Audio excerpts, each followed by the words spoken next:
Bueno, creo que ya estamos acá todos. Vamos a ver hoy, dentro de estas clases de los sacramentos y la fe, hoy vamos a hablar de la Santa Cena. Pero yo sé que hace 8 días habíamos dejado pendiente la última fichita del bautismo. Entonces, tengo que devolverme un poquitico porque hace 8 días no me alcanzó el tiempo. Entonces, bueno, hace 8 días estuvimos explicando todos estos temas acerca del bautismo. Respondimos varias preguntas. Si tienen preguntas acerca del bautismo, las pueden hacer hoy las respondo, y si no, terminamos el tema de la Santa Cena, como les dije, en 8 días lo terminamos. Bueno, hubo algunos detalles que no alcancé yo a explicar hace 8 días acerca de la forma del bautismo. Hace 8 días estuvimos hablando, por ejemplo, de quiénes pueden ser bautizados. Estuvimos hablando también del significado del bautismo, que era una circuncisión espiritual, que era que era también un medio de gracia, una señal externa de nuestra limpieza interna, una señal de que pertenecemos al pueblo de Dios, una circuncisión espiritual, un reflejo de nuestra unión con Cristo. Bueno, ustedes recuerdan todo eso. Y si no, ahí tienen las fichitas en el grupo de WhatsApp, las enviamos para que ustedes las revisen. Vimos que las personas que pueden ser bautizadas son las personas que pueden hacer una profesión de fe reconociendo a Jesucristo como Señor, que han creído en el Evangelio, que han creído de todo corazón, que han recibido la palabra. Esas personas son las únicas que pueden ser bautizadas. Bueno, ahora vamos a ver acerca de la forma del bautismo. Acerca de la forma del bautismo. La Iglesia debe requerir una profesión de fe a todos aquellos que piden el bautismo. Cuando se hace tal confesión, ha de ser aceptada por la Iglesia como verdadera, a menos que existan buenas razones para dudar de la sinceridad del profesante. Obviamente, la persona que quiere bautizarse porque ha entendido qué es el bautismo, y porque también quiere confesar públicamente que es cristiana.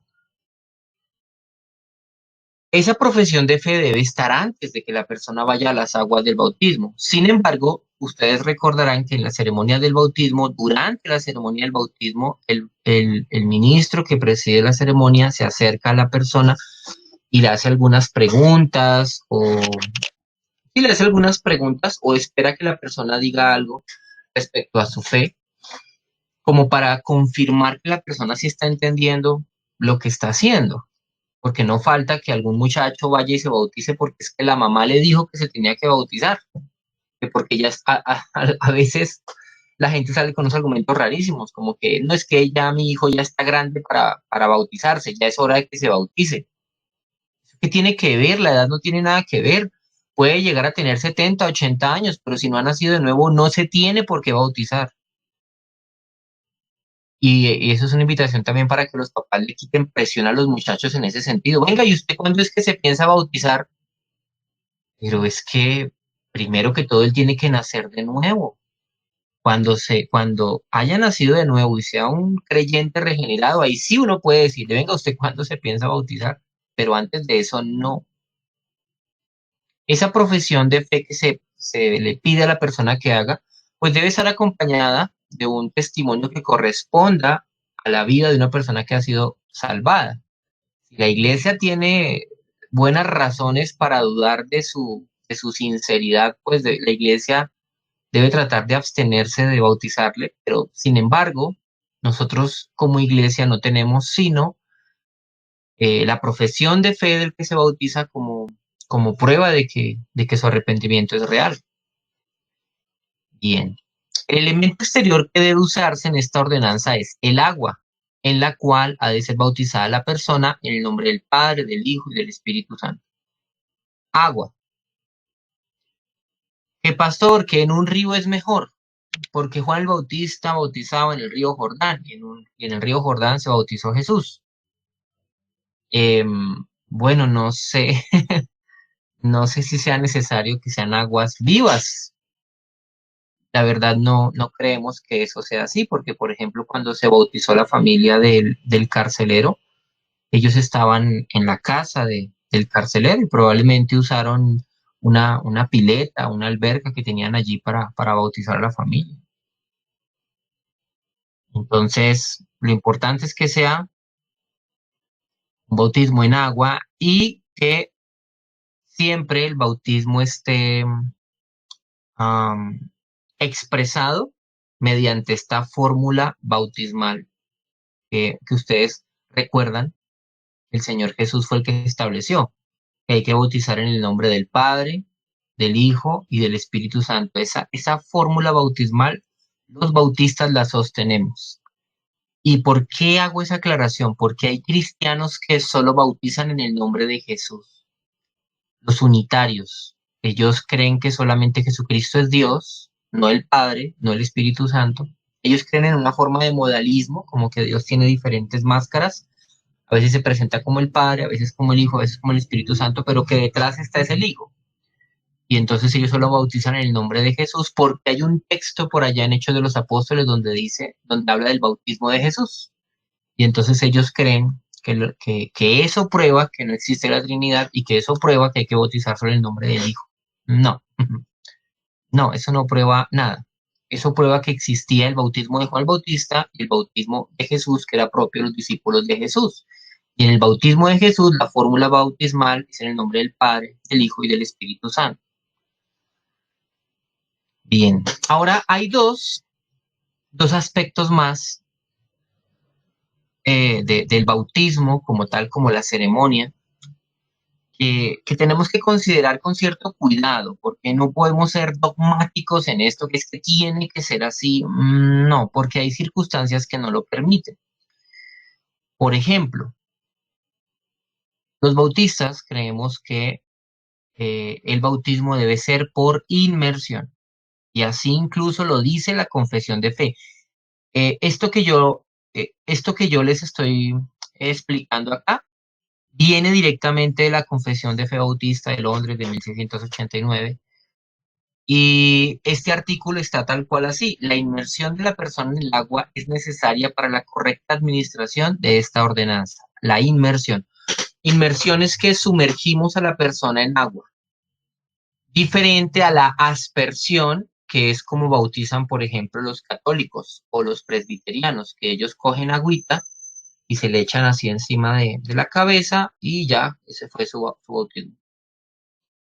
¿Por qué nosotros los bautistas defendemos que la inmersión es necesaria para la correcta administración del bautismo? Porque la inmersión representa de una mejor manera la obra del Evangelio en la vida de esa persona.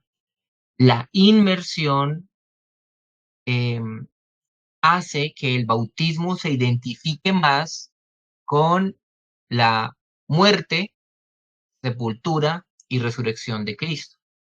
Recuerdan que eso lo vimos durante la clase del bautismo, que en el bautismo yo me estoy identificando con la sepultura y con la resurrección de Jesucristo. Bueno, pues la inmersión representa eso de una mejor manera, no tanto la aspersión. La aspersión mostraría un aspecto del bautismo, que es el asunto de la limpieza. ¿Recuerda? Es una limpieza externa que revela la limpieza interna que ocurrió en nuestro corazón. Sí, pero se quedaría corta a la hora de representar las otras gracias que son recibidas por el creyente en su conversión. Entonces, por eso preferimos que el bautismo sea por inmersión. Sin embargo, yo le puse ahí unos asteriscos porque pueden haber excepciones.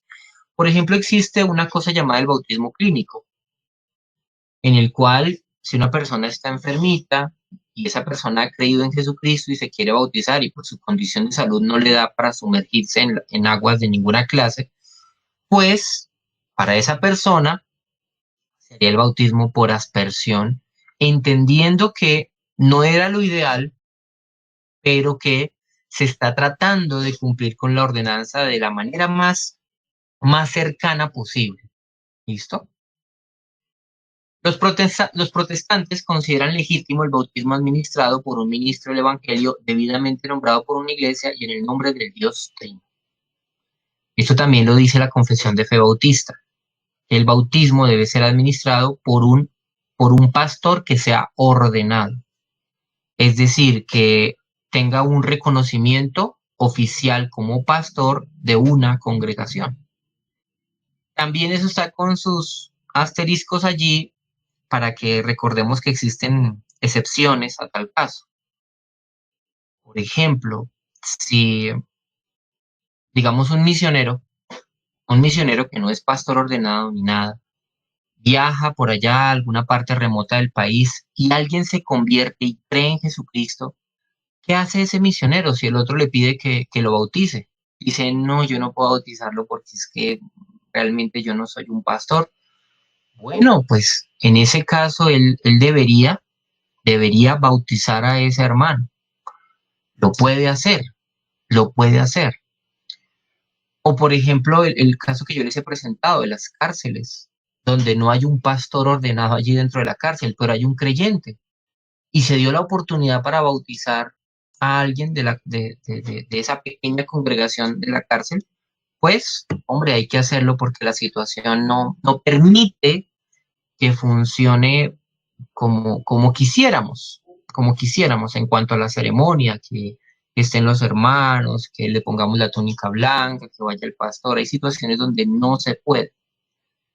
En cuanto a este punto, ha habido cierta discusión por parte de los bautistas, porque algunos dicen que, ¿qué es más importante, la predicación de la palabra o el bautismo? Finalmente, prima la predicación de la palabra al bautismo, ¿cierto? Porque si una persona se bautiza porque ha tenido fe en la palabra. Y el bautismo sin la palabra no es nada. La ceremonia del bautismo sin la palabra no es nada. ¿Recuerdan que eso lo vimos?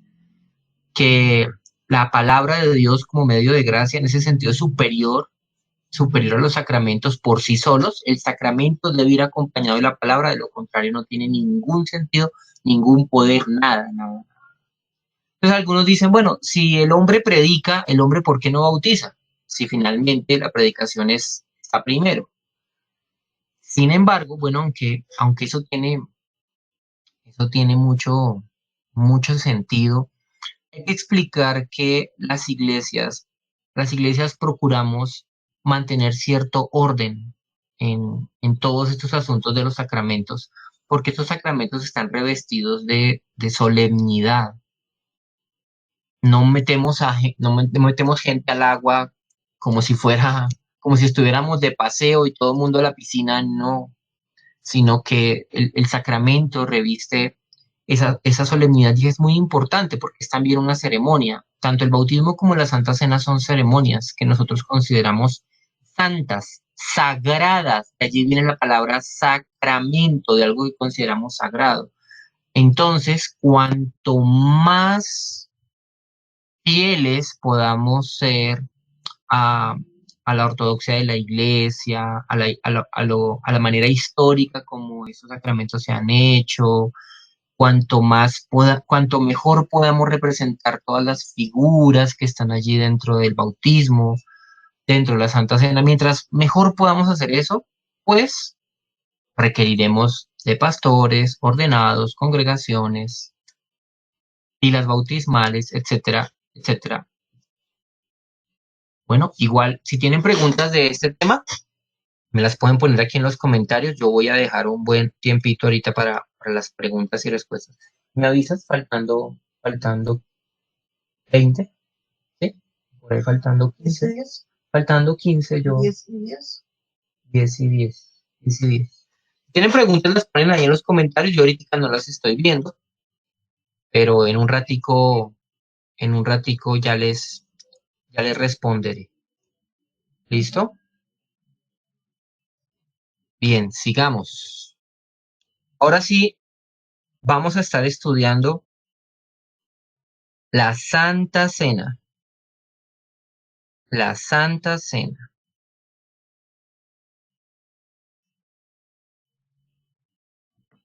Bien. Los sacramentos y la fe, la Santa Cena. Empecemos entonces con el tema de la Santa Cena. Y vamos a comenzar explicando qué no es la Santa Cena. ¿Qué no es la Santa Cena? A veces los cristianos confunden la Santa Cena con la Eucaristía católica. ¿Por qué? Porque vienen del catolicismo.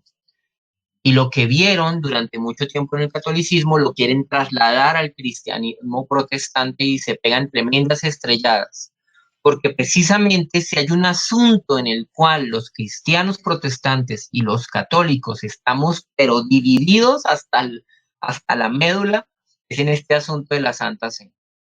No tenemos comunión ninguna con la Santa Cena. De hecho, yo debo advertirles, antes de darles la explicación, si un cristiano protestante participa de la misa católica, está pecando y está cometiendo un acto abominable y aborrecible delante de Dios. El cristiano no tiene por qué ir a pedirle la comunión allá al cura. Si un cristiano protestante hace eso, ha ofendido gravemente a Cristo. El sacrificio de Cristo en la cruz para él ha sido vano.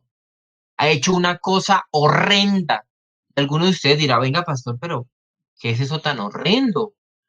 ¿Qué pecado tan grave se puede cometer allí? Si usted es un cristiano protestante, usted no tiene nada que hacer, pero nada, participando de la Eucaristía católica. Ya van a ver por qué.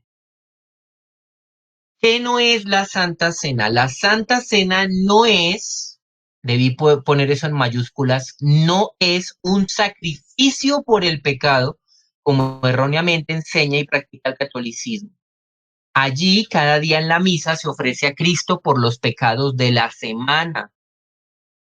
Si usted recuerda, toda la ceremonia de la Eucaristía, toda la ceremonia de la misa gira en torno a la Eucaristía. La Eucaristía es la Santa Cena. ¿Se acuerda usted de los elementos con los cuales se celebraba la Eucaristía? ¿Se acuerda cómo se llamaba esa mesa en la cual el sacerdote ponía la hostia en la patena? ¿Se acuerda? La patena era esa especie de soporte grande que sostenía una hostia así en lo alto. La copa, bueno, hay todo un ritual detrás de todo esto y para los que estudiaron el catolicismo por años y conocieron a fondo, saben que lo que se está presentando allí es una forma de sacrificio. Piensen por un momento en los elementos que componen la Eucaristía en una iglesia católica. Está el sacerdote. No es un predicador, no es un pastor, no es un anciano, no es un obispo, es un sacerdote. Está el altar sobre el cual él ofrece. Están las vestiduras sacerdotales, listo para ofrecer un sacrificio, vestiduras sacerdotales que tratan de emular las vestiduras de alguna forma de los sacerdotes del Antiguo Testamento. ¿Y qué falta? El sacrificio. ¿Cuál es el sacrificio? Ellos ofrecen a Cristo como sacrificio por el pecado cada 8 días, porque para ellos ese pan, bueno, esa hostia que consumen en las parroquias, esa hostia es en serio, de manera literal, sustancial, absoluta, completa, el cuerpo de Cristo. Ellos creen que están ofreciendo el cuerpo de Cristo y el vino que está siendo entregado, el vino que está siendo entregado, pues, los parroquianos no participan del vino, solamente participa del vino el cura, esa parte nunca la he entendido por qué. Pero en ese ofrecimiento del pan y el vino han visto que mojan la hostia en el vino y se lo tragan. Bueno, esa ceremonia está ofreciendo a Cristo cada 8 días por el pecado. Recuerden las palabras del sacerdote. recibe de nuestras manos este sacrificio para alabanza y gloria de tu nombre, para nuestro bien y el de toda tu santa iglesia. ¿Recuerdan esas palabras del cura? El cura está ofreciendo a Cristo otra vez en sacrificio por el pecado. No fue suficiente lo que Cristo hizo como sacrificio por el pecado en la cruz, sino que ellos creen que hay que ofrecer a Cristo cada 8 días por el pecado. Qué terrible enseñanza. No, la Santa Cena no es un sacrificio por el pecado. Por eso les digo que si el católico, que si el creyente, el cristiano protestante participa en la Eucaristía, está afrentando a Cristo porque está otra vez ofreciendo a Cristo. No han leído el libro de Hebreos que nos enseña que Cristo con un sacrificio hizo perfectos para siempre a los santificados, que no hay más ofrenda, no hay más sacrificio por el pecado, porque Cristo ya hizo la ofrenda completa, absoluta. Cristo dijo, consumado es. No hay nada que añadirle al sacrificio de Cristo. La Iglesia Católica de verdad cree que ellos, por medio de ese sacrificio de la misa cada 8 días, logran ofrecerle el perdón de los pecados a sus feligreses. Están totalmente equivocados según la palabra de Dios. Y hasta el día de hoy la Iglesia Católica lo sigue haciendo. ¿Qué no es la Santa Cena? La Santa Cena no es de manera material y literal el cuerpo y la sangre de Jesucristo, como también enseña el catolicismo en la doctrina de la transubstanciación. Yo pensé ayer, incluso cuando estaba redactando ese material, yo había puesto acá que la Iglesia Católica enseñaba la doctrina de la transubstanciación. Pero al revisar un portal en Internet católico, estuve mirando que hasta el día de hoy siguen creyendo eso. Siguen creyendo que de manera mágica la, la hostia y el vino se convierten literal, substancial, así lo dice tal cual las encíclicas de donde ellos sacan eso, así lo dice literalmente. Ellos creen que el pan y el vino son literal, sustancial y corporalmente el cuerpo y la sangre de Jesucristo que se convierten, el pan se convierte en carne, el vino se convierte en la sangre de Jesucristo. ¿En qué momento? Nadie lo sabe. Tal vez cuando pasan de la garganta o cuando están en el esófago, cuando entran al vientre, nadie lo sabe en qué momento, pero ellos creen que las palabras de Jesucristo, esto es mi cuerpo, son literales y hay que respetar eso hasta el fin de los tiempos.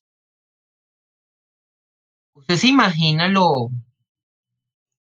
bueno, los muchos problemas que acarrea el creer que literalmente el pan es el cuerpo de Jesucristo? ¿Se entiende los graves problemas teológicos, prácticos que eso implica? La idolatría que deriva también de eso, porque no sé si ustedes recuerdan, en las parroquias los católicos tienen un lugar en donde guardan un copón con las hostias. Ese lugar es el lugar santísimo de la parroquia. Solamente el sacerdote tiene acceso a ese lugar. ¿Por qué? Porque allí está guardado, según ellos, el cuerpo de Cristo. ¿En dónde? En unas hostias. Existe tal superstición, tal idolatría, existen tantas creencias erradas al, al interpretar la Santa Cena de esta manera, que al final de cuentas esto pues está en contra de la razón, ¿cierto? De la razón humana, pero está también en contra del significado mismo de la Santa Cena. En una de las encíclicas decía que cualquiera que niegue la transubstanciación, que diga que de alguna forma el vino y el pan representan, simbolizan, recuerdan o tienen la presencia especial de Cristo allí, pero no está literalmente el cuerpo de Cristo allí. Cualquier persona que diga esa clase de cosas sea anatema, dice el catolicismo. No, eso no es la Santa Cena. La Santa Cena no es comerse literalmente a Jesucristo, no. ¿Qué otra cosa no es la Santa Cena? La Santa Cena no es una recompensa para los cristianos que se han portado bien en los últimos días. No es la proclamación de una justicia propia.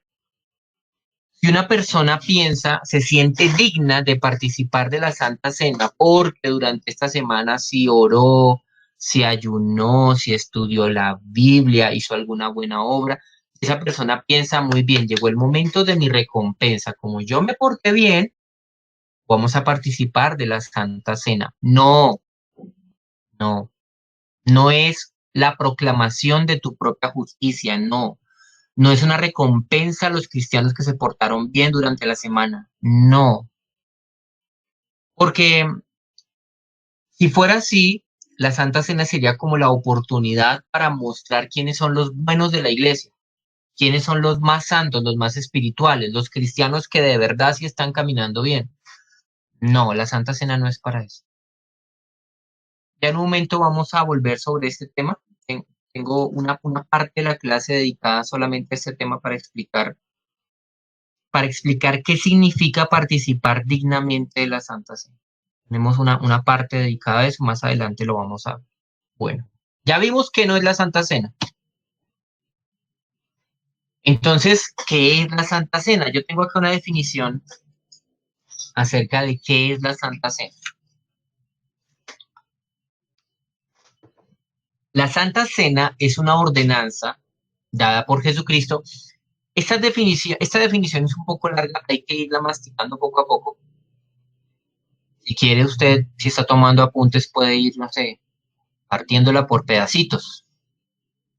La Santa Cena es una ordenanza dada por Jesucristo en la que sus participantes, por medio de la fe,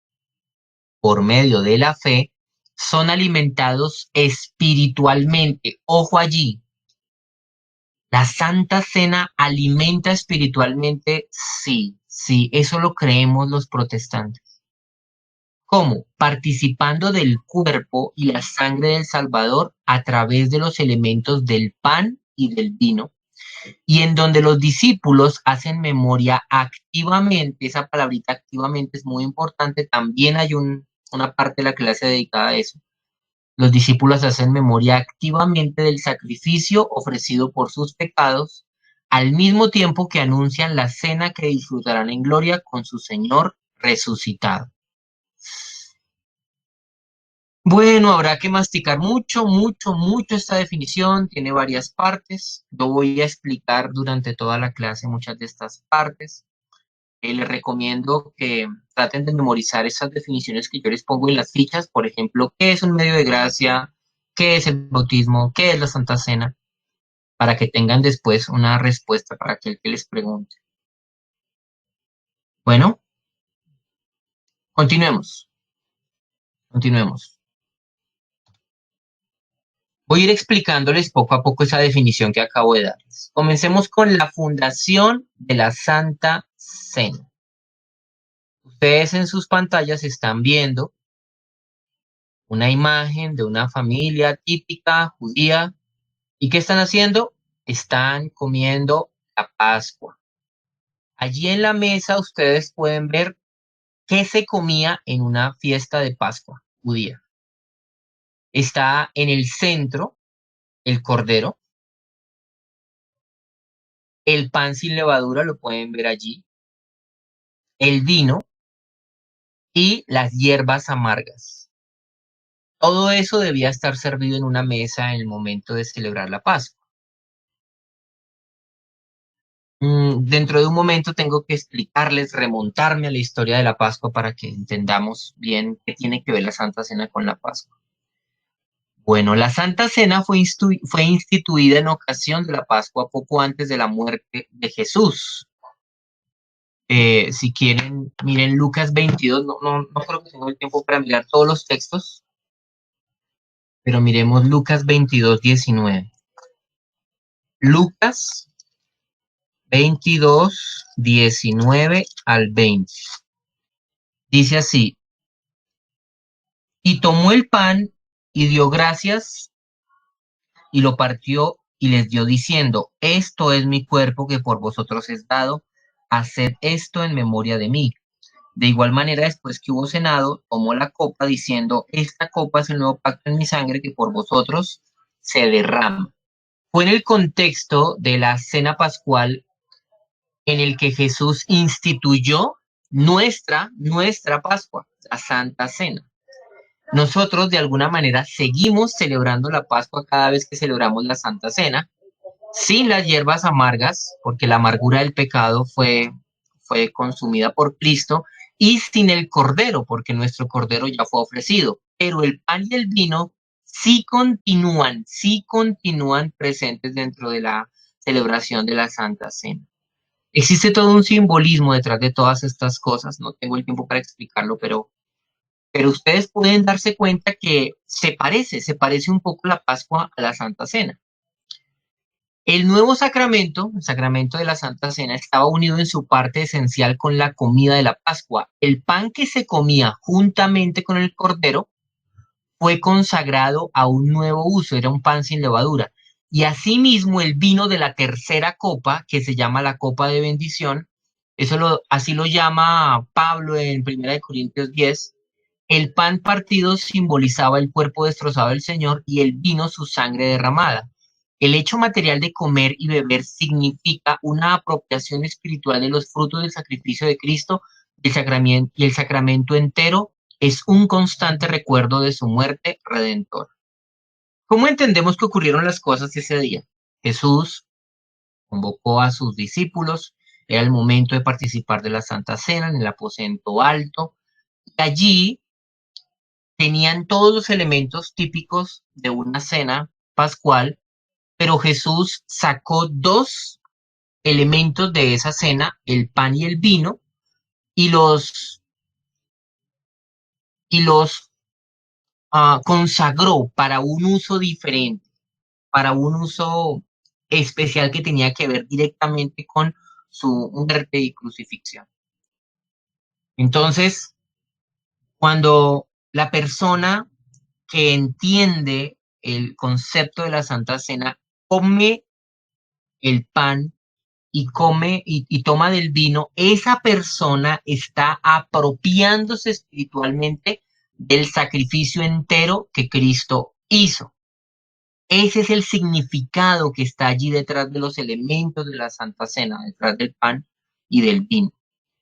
Hay un texto que fue muy controversial en el momento cuando Jesús dijo esto por primera vez, las personas se escandalizaron completamente.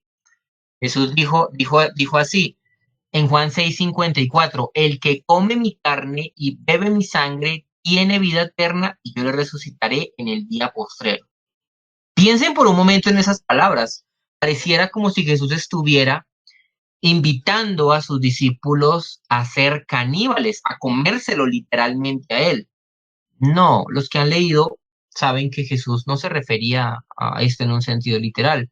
Jesús después explica, eh, el espíritu es el que da vida, la carne para nada aprovecha. O sea, las palabras que les he hablado son espíritu y son vida, son palabras espirituales, no tienen que ver con una interpretación literal. Pero piensen por un momento en lo que Jesús dice, el que come mi carne y bebe mi sangre tiene vida eterna. ¿Qué significan esas palabras? Nosotros entendemos que a lo que Jesús estaba haciendo alusión allí era a la forma como él iba a entregar su carne y su sangre en la cruz. Y la invitación de Jesús es a que el creyente se apropie de ese sacrificio que él hace en la cruz. Del mismo modo como cuando uno consume los alimentos que consume se hacen parte de uno, porque uno de allí obtiene sus nutrientes, sus vitaminas, su energía, todas las cosas. Así también cuando una persona cree en el sacrificio de Cristo se hace parte de él. Entonces, a eso se refiere Jesús con esas palabras del que come mi carne y bebe mi sangre tiene vida eterna. Ahora, si usamos esas palabras en el contexto de la Santa Cena, nosotros entendemos que allí eh, la figura tiene un mayor significado. Estas palabras de Jesús son, por así decirlo, dramatizadas en la Santa Cena. La Santa Cena es una dramatización del Evangelio, igual que el bautismo, ¿se acuerdan? La persona es sepultada en el agua, después sale el agua representando la resurrección. Lo mismo, en la Santa Cena nosotros vemos el Evangelio. Hay una dramatización. Aunque no se está predicando el Evangelio, el creyente cuando tiene la copa y el pan en su mano está recordando de una manera muy vívida que Cristo se ofreció a sí mismo por sus pecados. Entonces, en un sentido espiritual, podemos decir que el que come la carne y bebe la sangre de Cristo tiene vida eterna y Él le resucitará en el día postrero, si lo podemos decir, en el sentido espiritual. Y en la Santa Cena se ve representada esta, esta verdad eh, de una manera muy clara. ¿Listo? La Pascua y la Santa Cena. Ustedes recuerdan, vamos a hacer un poquito de memoria, ¿qué es esto de la Pascua? La Pascua. Pascua significa pasar por alto. ¿Cuándo ocurrió esto? En el libro de Éxodo, ustedes pueden leer la historia. Dios da la orden a Faraón de que deje ir a su pueblo. Vienen 9 plagas sobre la tierra de Egipto y Faraón no quiere dejar ir al pueblo de Israel hasta que llega la 10ª plaga. Y en esta 10ª plaga lo que va a venir sobre Egipto es la muerte de los primogénitos, de todo primogénito de Egipto. Y Dios establece una ceremonia, una fiesta, una cena en la cual los judíos debían tomar un corderito, sacrificarlo y tener las hierbas amargas, el pan sin levadura, el vino, bueno, esos elementos, participar de la cena y con la sangre del cordero debían hacer lo que ustedes están viendo ahí en sus pantallas, debían pintar los marcos de la puerta. La promesa de Dios es que cuando el ángel que iba a destruir a los primogénitos pasara por la puerta de un hebreo, pues al ver la sangre en el marco de la puerta no iba a matar a nadie allí. Y efectivamente así fue como ocurrieron las cosas. Hay muchas figuras del Evangelio allí incrustadas dentro de la Pascua. No tengo el tiempo para explicarlas todas, pero hay un asunto que me llamó a mí mucho la atención y es la Pascua como un medio de gracia. O sea, la Pascua era vista por los judíos como un medio de gracia, del mismo modo como nosotros vemos la Santa Cena como un medio de gracia. Al instituir la celebración memorial de la Pascua, Dios proveía a su pueblo un medio de gracia que les permitiría perseverar en la fe y la obediencia al pacto al recordar todos los días de su vida la maravillosa obra de redención de Dios.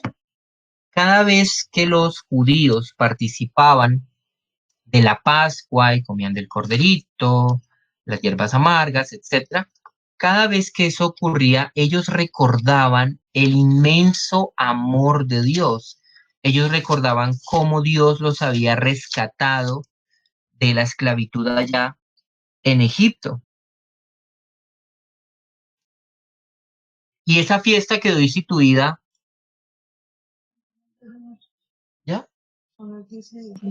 Ah, esa fiesta fue instituida para recordarle constantemente a los judíos la obra de redención hecha por Dios en Egipto. Piensen por un momento en esto. La Pascua les recordaba a los judíos la obra de redención hecha por Dios. ¿Se parece o no se parece a la Santa Cena? Claro, la Santa Cena nos recuerda a los cristianos la obra de redención hecha por Cristo. Se parecen muchísimo en ese sentido como medios de gracia. Bueno, quería que vieran esa conexión entre la Pascua y la Santa Cena. Veamos algo acerca de la presencia de Cristo en la Santa Cena. Aquí ha habido mucho debate, como ustedes escucharon. Existen por ejemplo, los católicos que creen en la transubstanciación, que literalmente lo que tú comes es el cuerpo y la sangre de Cristo. Lutero, por ejemplo, eh, tenía una creencia similar al respecto. Los calvinistas, por ejemplo, tienen la postura de la consubstanciación, y es que allí está presente el pan y el vino, pero también de una manera espiritual está Cristo allí. Zwinglio, un reformador también contemporáneo de- de Calvino, no sostenía esa postura, sino que él veía más esto simplemente como símbolos. El pan representa el cuerpo, el vino representa la sangre, pero hay algo más allá de una representación y eso es muy importante. No son simples símbolos, no son simples representaciones, sino que Cristo está de una manera especial en la Santa Cena. La presencia de Cristo en la Cena del Señor es de carácter espiritual, es un sello y promesa de lo que Dios hace para el creyente. Es más que una simple promesa de consagración por parte del creyente a Dios. No es simplemente que la persona se acerca y dice, Señor, me estoy renovando, por así decirlo, eh, mi consagración a ti. Estoy nuevamente afirmando que soy cristiano al participar de la Santa Cena. Es más que eso. Las virtudes y efectos del sacrificio de Cristo sobre la cruz están presentes de un modo espiritual y son transmitidos a los creyentes por el poder del Espíritu Santo. Nosotros creemos que allí en la Santa Cena, aunque no comemos literalmente el cuerpo y la sangre de Cristo, sin embargo, sí estamos participando espiritualmente de, de gracias, de bienes que son espirituales. Es difícil explicar dónde comienza lo uno, dónde acaba lo otro, es difícil explicarlo, pero los creyentes, por ejemplo, que hemos entendido las cosas a la manera como Calvino las explicaba, pensamos que sí, que está el pan, que está el vino, pero está Cristo también allí de una manera presente. Real, es real la presencia de Cristo en la Santa Cena, sí es real, pero es espiritual, no material. Ahí es donde está la diferencia. La presencia de Cristo es real en la Santa Cena, sí, pero es una presencia espiritual y no material, como lo enseña el catolicismo. ¿Listo? La cena del Señor como señal y sello. La cena del Señor como señal y sello. Como todo sacramento, la cena del Señor es ante todo una señal. Es decir, la Santa Cena apunta a algo. Cuando hablamos de señal, decimos que esa señal está apuntando a algo. Piensen, por ejemplo, en una flecha, ¿sí? Es una señal que apunta hacia algún lugar. No solamente en cuanto a los elementos visibles del pan y el vino, sino en la acción misma de participar de ella. Es una representación simbólica de la muerte del Señor y simboliza la participación del creyente en el Cristo crucificado y en la vida y fortaleza que proceden del resucitado Redentor. Además de esto, es un acto de profesión de fe por parte de los que participan. Con este acto expresan su fe en Cristo como su Salvador y su homenaje a Él como Rey. La persona que participa en la Santa Cena ve hacia dónde apunta la Santa Cena. La Santa Cena apunta hacia el sacrificio de Cristo y esa persona que participa en la Santa Cena está entendiendo que ella misma está involucrada allí en lo que pasó en la cruz del Calvario. De alguna manera la Santa Cena hace que la persona se sienta parte de lo que Cristo hizo allí en la cruz.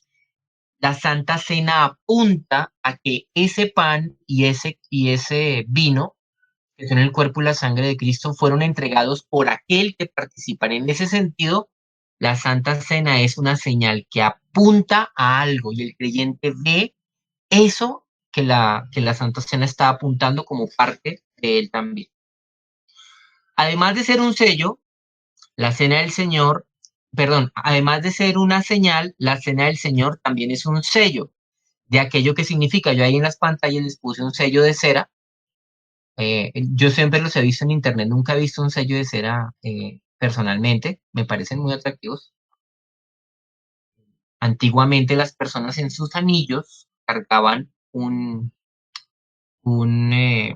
ay, yo me acuerdo del nombre de esto. un tipo de impresión, y con eso sellaban las cartas, todos los documentos importantes. Por ejemplo, el rey sellaba con eso incluso lugares. Y si había un sello real, no podía ser roto. Bueno, la Santa Cena también funciona como un sello para nosotros porque nos está afianzando en nuestra fe al hacernos partícipe del sacramento. ¿Cómo funciona eso?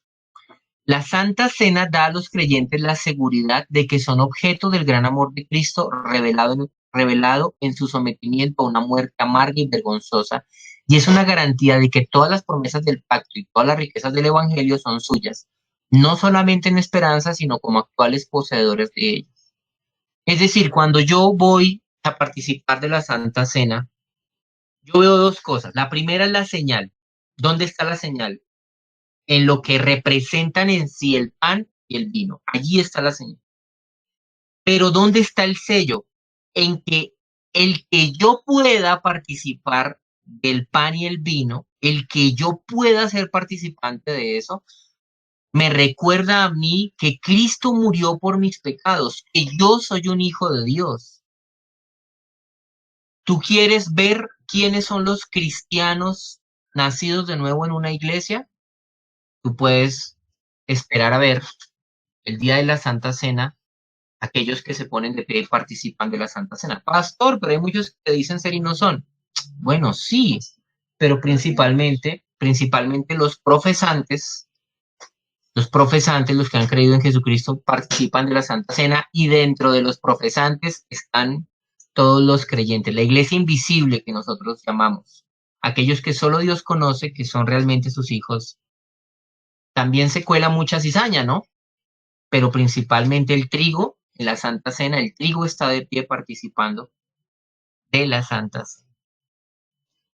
Bueno, sé que mucho de lo que he explicado es difícil de digerir porque también hay muchas cosas que son, tienen una profundidad espiritual tremenda, pero creo que hasta el momento hemos podido ver que la Santa Cena es más que un rito, más que simplemente una representación de cosas, simbolismos, ¿no? Sino que de verdad, de manera espiritual, el creyente recibe gracias de parte de Dios, bendiciones de parte de Dios. Por ejemplo, una gran bendición es que el creyente allí en la Santa Cena recuerde que Cristo murió por él, recuerde que Él es parte del amor de Dios por su pueblo. Bueno, ahí quedamos. Ahí quedamos. Voy a dejar estos 10 minuticos para hacer preguntas. Venga a ver. En 8 días, Dios mediante. Sí, ya. Continuamos allí. Bueno.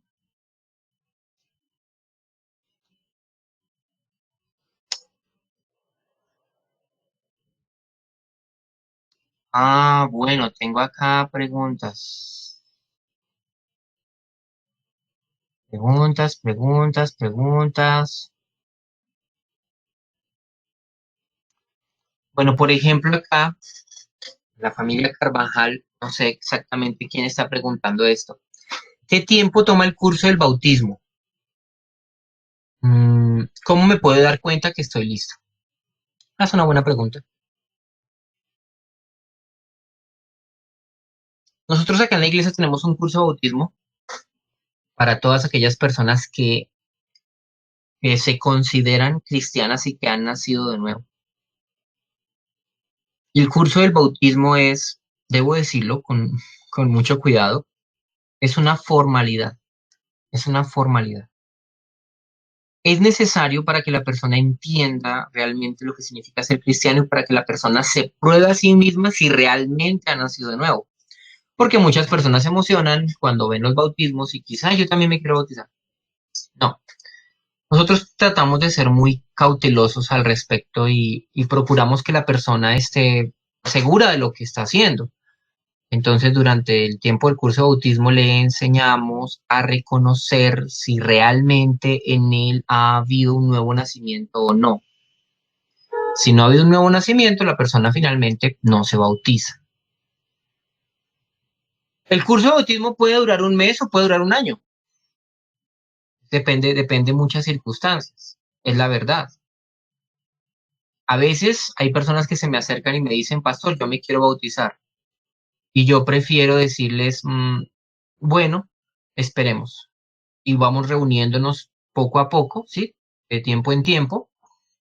Y vamos resolviendo cositas. Y más adelante, si tú te sientes ya preparado, listo, te bautizas. ¿Y cuánto tiempo tomó eso? Un año. Un año.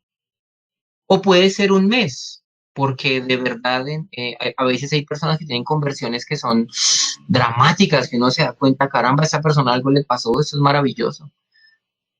Y entonces, bueno, un mes, no, tal vez un poquito más, digamos 2 meses, 3 meses que la persona estuvo yendo fiel a la iglesia y la familia y los que lo rodean pueden decir a esta persona algo le pasó, Dios hizo una obra en su vida. Bueno, creo que habría chance de que la persona se bautice, ¿cierto? Entonces, ¿cómo te puedes dar cuenta que estás listo para bautizarte? Lee Primera de Juan. Léete la carta de Primera de Juan con mucho cuidadito, porque allí en Primera de Juan describe lo que es un cristiano. Si tú eres una persona como está descrita en Primera de Juan, bienvenido, eres un creyente. Y claro que puedes bautizar. ¿Listo? Janet Villalobos pregunta aquí en Facebook, ¿hay consecuencias por recibir la Santa Cena de manera indebida? Tendrías que explicarme qué sería indebido para ti, para que te pudiera yo responder. Aquí esta pregunta, ay, la pregunta que yo esperaba que me hicieran. Ay, Sandra Useche.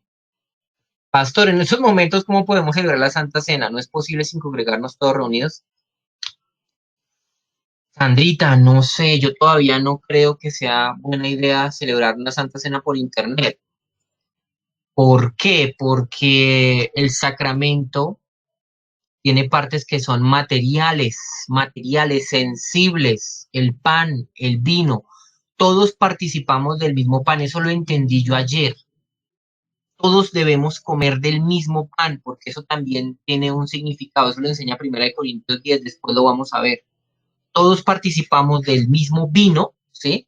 Y del mismo pan, porque el cuerpo que fue ofrecido por nosotros fue uno. No es que donde Sandra comen un pan, donde Sergio comen otro, no, sino que eso también tiene un significado. Comer todos de un mismo pan, beber todos de una misma botella, ¿sí? De vino, eso tiene un significado y no haríamos justicia al sacramento al hacerlo de esa forma. Estoy pensando cómo pudiéramos celebrar Santa Cena, de pronto por grupitos, ¿sí? Que yo visite a grupitos pequeños en las casas y participemos de la Santa Cena. Creo que esa sería una mejor manera, una forma más sabia, pero por internet no. A ver, ¿por qué? Como el sacramento tiene componentes materiales como el pan y el vino, que tienen que ser el mismo pan y vino que todos comemos, eso sería un poco difícil, ¿cierto? Sería tanto como hacer un bautismo virtual. ¿Cómo será un bautismo virtual? Yo aquí, no sé, pastor acá y tú allá metiéndote al agua sola, aunque no tiene mucho significado, ¿no? Entonces, con el tiempo iremos viendo cómo podemos superar la cuarentena y tratar de que no sea por internet, sino de manera física y material. ¿Hay consecuencias por recibir la Santa Cena de manera indebida, o sea, un no creyente? Es lo que me está preguntando Janet Villalobos. Um, Janet, en 8 días te voy a responder esto. O sea, si tú te refieres a que un inconverso reciba la Santa Cena, en 8 días yo voy a hablar de eso. ¿Vale? ¿Vale? Hoy no alcanzo a hablar. Bueno. mm, Pastor, ¿a una persona que está en disciplina se le puede pedir que no tome la cena? Esa es una muy buena pregunta, María Elvira. Dentro de 8 días nosotros vamos a explicar eso también. Hay casos en los cuales las personas deben abstenerse de participar en la Santa Cena. Y bueno, te voy a anticipar un poquito. Si hay un proceso disciplinario que se está llevando a cabo con una persona, ya pasó la primera instancia, fuimos donde él no se arrepintió, ya está en la segunda instancia, fuimos donde él no se arrepintió y ya va a escalar una tercera instancia y llegó el momento de participar en la Santa Cena. La iglesia debería abstenerse, debería decirle a esa persona, ven, tú no participes de la Santa Cena. ¿Por qué?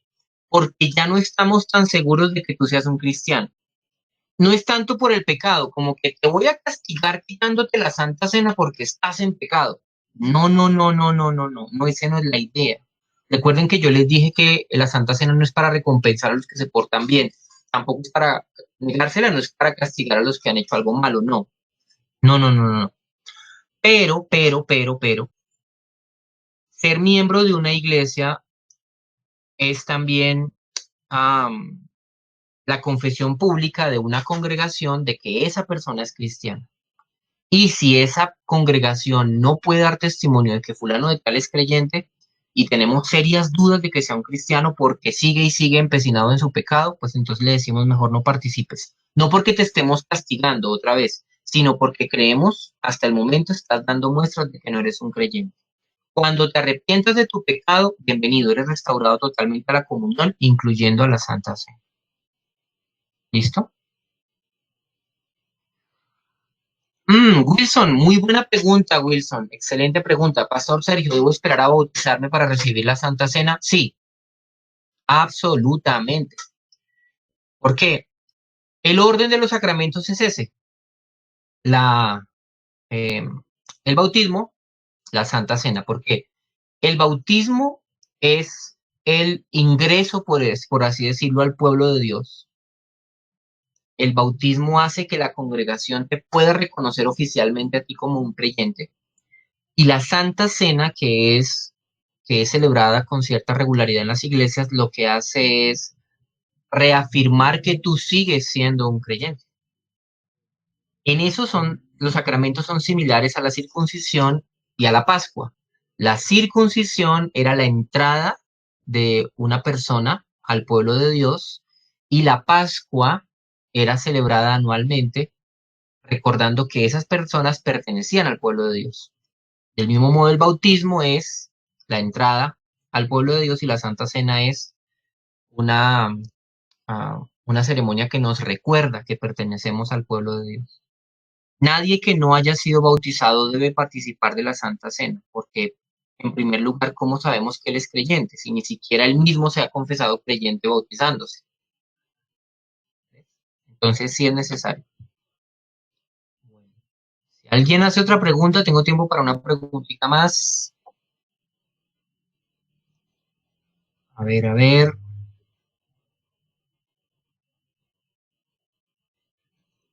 Bueno, Suri también me está preguntando algo parecido. No se puede en estos momentos vía internet realizar la Santa Cena y cada cuánto se puede realizar, o sea, si una vez al mes, dos veces, cada domingo. Ah, bueno. En cuanto a la primera pregunta, ya te la respondí. Por internet no creo que sea una buena idea. En cuanto a la segunda parte de tu pregunta, que cuántas veces debe celebrarse la Santa Cena, en eso las iglesias tienen autonomía. Las iglesias pueden ver de qué manera hacerlo más regularmente. Algunos dicen que lo bíblico es hacerlo todos los domingos, porque los cristianos se reunían una vez, el primer día de la semana se reunían a partir del pan y el vino. Hay algunos hermanos que lo hacen así, pero yo creo que tampoco hay que ser tan dogmáticos en eso. ¿Por qué? Porque es que la Santa Cena también requiere de que sostengamos esa solemnidad, de que no es como una comida cualquiera, como un almuerzo. Cada 8 días almorzamos, cada 8 días tengamos la Santa Cena, no, sino que en aras de que el sacramento siga siendo lo que es un sacramento, o sea, algo sagrado, nosotros no deberíamos de alguna forma trivializarlo, volverlo algo ordinario dentro de la iglesia. Hay pastores, yo conozco, pues esa es mi postura al respecto. Si alguno de pronto no está de acuerdo, yo respetaría su posición. Pero hay pastores que, por ejemplo, se termina el culto, cierran la iglesia, se quedan con los miembros y sacan vino, o sea, bastante, y bastante pan, y comen, y no oran y comen, como si estuvieran comiendo cualquier cosa. Yo no sé. Y son pastores bautistas. Yo me rasco la cabeza porque no sé si eso esté tan apegado a lo que realmente significa el sacramento, como una comida normal, como un ágape. ¿Ya? Entonces, muchos pastores preferimos hacerlo una vez al mes, igual una vez al mes tiene es seguido y hacer que sea un poquito más solemne. Si Sandra dice, si una persona está a punto de morir, cree y se bautiza, ¿podría recibir la Santa Cena al tiempo? Sí, claro, sí, sería un caso muy extremo, pero sí, puede ser bautizado y participar de la Santa Cena, claro. Claro que sí, Sandra. Am, ¿Por qué Jesús se bautizó? Pregunta Sebastián. ¿Y qué era el bautismo para Juan el Bautista si no se había consumado el sacrificio de Jesús? Bueno, te respondo una pregunta de las dos, porque ya me toca irme. ¿Por qué Jesús se bautizó? Uy, qué buena pregunta. Jesús, el bautismo de Jesús fue para arrepentimiento de pecados, que era el bautismo de Juan. ¿El de qué pecado se iba a arrepentir si él nunca cometió ningún pecado?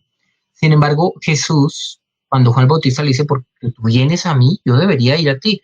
Jesús le dice, hazlo así para que cumplamos toda justicia. Cristo, Cristo, como hombre, es algo precioso de él. Cristo se identificó perfectamente con nosotros los seres humanos y se identificó perfectamente con nosotros los pecadores, excepto en el pecado. Asumió una naturaleza asumió un cuerpo como el nuestro. El cuerpo de Jesús no era diferente al de nosotros, era igual. Y vivió toda la experiencia humana como nosotros la vivimos. Y en ese sentido, él también vivió la experiencia humana de bautizarse, aunque él mismo no tenía necesidad de hacerlo. Es una forma en la que Jesús se identifica con su pueblo, en ese bautismo del arrepentimiento. Es eso. Y ya respondí la de Juan. Listo. Bueno, hermanitos, Dios los bendiga. Me tomé unos minuticos ahí, me perdonan. Habían buenas preguntas. En 8 días, si Dios lo permite, continuamos. ¿Listo? ¿Listo, listo, listo? Vamos a... Lady, guarda tus preguntas ahí, guarda tu pregunta. Rosalba, guarda tu pregunta ahí, por favor. Y en 8 días, por favor, en 8 días vuelven y las hacen, ¿vale? Dios los bendiga, hermanitos. En un ratico nos vemos. Hoy me corresponde a mí el sermón. En un ratico nos vemos. Que Dios los bendiga. Ya en un ratico llega Jason.